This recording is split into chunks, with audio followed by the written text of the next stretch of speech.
حدیث نمبر 1501 حضرت عبداللہ بن حارث حضرت عبداللہ بن عباس رضی اللہ عنہ سے روایت کرتے ہیں کہ انہوں نے ایک بارش والے دن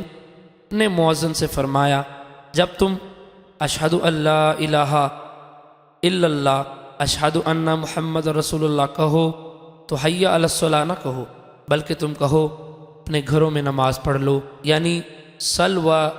فی بیوتکم۔ گویا لوگوں نے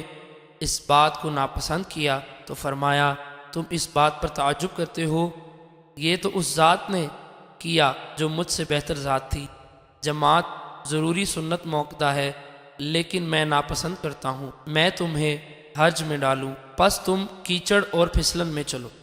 حدیث نمبر 1502 حضرت عبداللہ بن حارث فرماتے ہیں کہ ایک کیچڑ والے دن حضرت ابن عباس رضی اللہ عنہ نے خطبہ دیا، اس کے بعد ابن علیہ کی حدیث کا معنی ذکر کیا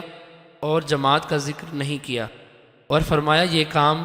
اس ذات نے کیا جو مجھ سے بہتر ہے اور وہ نبی اکرم صلی اللہ علیہ وسلم ہے۔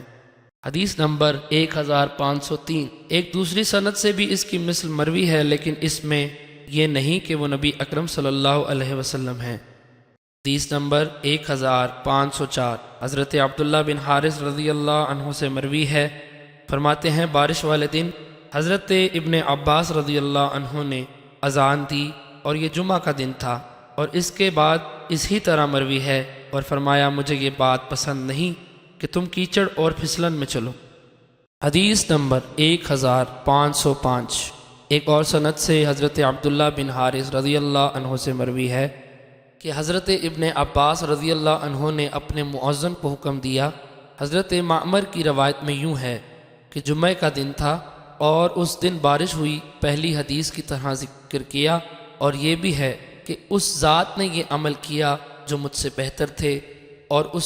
اس سے نبی کریم صلی اللہ علیہ وسلم مراد ہے۔ حدیث نمبر 1506 ایک اور سند سے بھی حضرت عبداللہ بن حارث رضی اللہ عنہ سے مروی ہے، فرماتے ہیں جمعہ کے دن حضرت ابن عباس رضی اللہ عنہ نے اپنے مؤذن کو حکم دیا اور یہ بارش والا دن تھا، اس کے بعد پہلی حدیث کی طرح ہے۔